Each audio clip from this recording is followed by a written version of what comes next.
Three things I learned and implemented in my life to overcome my anxious attachment and love, and to be more secure in myself, and like being comfortable in my own presence, and like actually sitting with myself. Because I used to be the girl that when it was silent between us, when more than a couple hours went by, I started to get anxious. What are they doing? Why are they not texting me? Are they doing something else? Are they hanging out with somebody else? I mean, I was so anxious with these things that what I realized was I didn't like silence. I didn't like the discomfort of sitting with myself. Okay. I needed to be constantly almost like stimulated from my partner to make me feel safe. What I'm going to share is three ways that I helped overcome this kind of like anxiousness inside of me. So the very first one is, there was a time when my partner at the time, he chose to go out with his friends, and it's not like he chose like me or his friends. He just like, that's what he was doing with his night. And I was like, about it. I was really upset about it. Like, well, why didn't he choose me? Why doesn't he want to hang out with me? In these moments, I had a deep realization of doing this work for a long time. Patterns, belief stories. I have an e-course for this that's gonna like literally change your whole identity and like how you show up in the world. It's not just like anxious attachments. It's literally like, oh my God, it goes so deep. But anyway, so I was like, why didn't he choose me? Why doesn't he want to hang out with me? One, I was putting meaning behind it. Anything he did that wasn't like with me, I kept putting meaning behind it.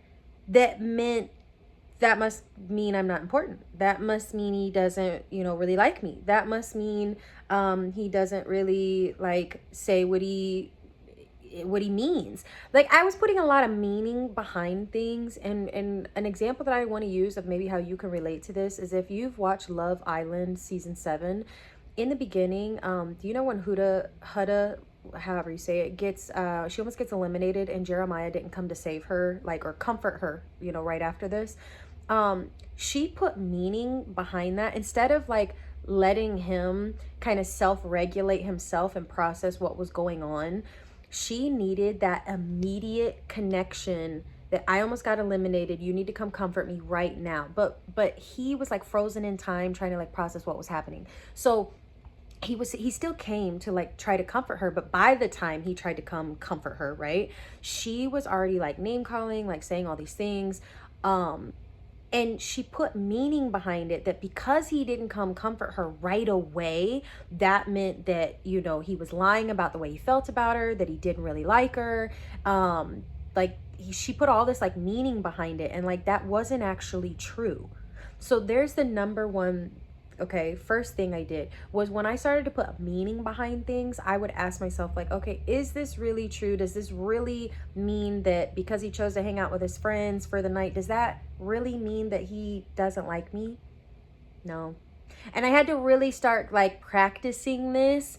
This is like a mental muscle. I literally started, like, I had to start practicing this, asking myself, does this mean that he doesn't like me? Does this mean that he doesn't say, he loves me like he says he does? Does this mean, I had to start asking myself, and I had to start reassuring myself that this is not what these things mean.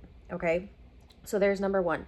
Number two, when he would do things that didn't involve me, I needed to be okay in the like silence of my own presence and my own company. So I would start like, okay, if he's doing these things, I need to have my own life too. I can't just sit around and like be anxious and anxiety about what he's doing and where he's going and this and that. I need to have my own life. So I started, every time he was doing something, I told myself I was going to do something too. I didn't care how, bent out of shape I was. I made myself get up, get dressed, get cute.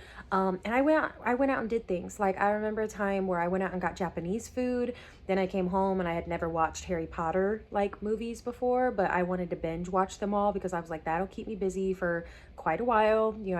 I like to binge watch things where it's like a series of like movies. So I like that. It'll take up my night, and I'll enjoy it.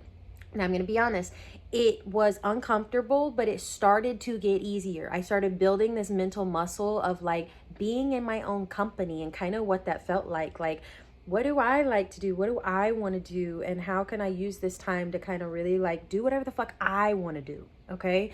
And with like nobody else around, like if I wanted to like, you know, I don't know, like get Japanese food. It's like little things. Like I didn't have to wait for somebody else to be like, oh, I don't like Japanese, or I don't want that. I want this. I want Mexican. I didn't have to like, you know, have anybody else's kind of opinions into it. I just got to do what I wanted to do. And again, mental muscle, you need to like start building this. Okay. It's going to be a little uncomfortable at first, but it gets easier. Number three, the third thing that I started doing and implementing was every time I realized I was like reaching for connection, like chasing kind of like his attention or connection, like when, you know, hours would go by and I wanted, like, the only reason I was picking up the phone is because I was like, well, why aren't they texting me? What are they doing? Like, I need to know what's going on. Every time I had that feeling, like it was different of like just wanting to call them just to call them. Like I had many moments where I was only picking up the phone because I wanted to know what they were doing, like like where are you, what are you doing, like we're, you know, I need connection, I need reassurance in like throughout your day. What I did was I was like, okay, every time I go to reach for that connection and try to pick up the phone, I'm gonna be like, nope, how can I pour into myself in this moment? And this is what I did. I'm not bullshitting you.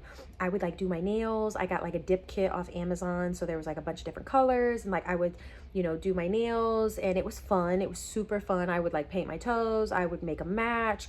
I would look up hair tutorials on like cute new ways how to style my hair. I just started really like every time I wanted to reach for connection, I'd be like, nope, I'm pouring into me. And what's funny is like every time he saw me, he would be like, you look so cute. Like you just, you know, he could tell like I was putting all this energy into me, which literally kind of shifted the energy around where he was starting to call and text me more. And it was like, oh my God, like all I have to do is like, I'm just literally getting hotter and hotter by trying to pour into me and not reaching and chasing, you know, attention and connection from him. And like, this actually feels really good where the energy is kind of like shifting around where he's starting to chase me. Like, I didn't realize I was putting so much, all because I just didn't like the quiet. Okay. I just didn't like the silence between us. It just felt so uncomfortable.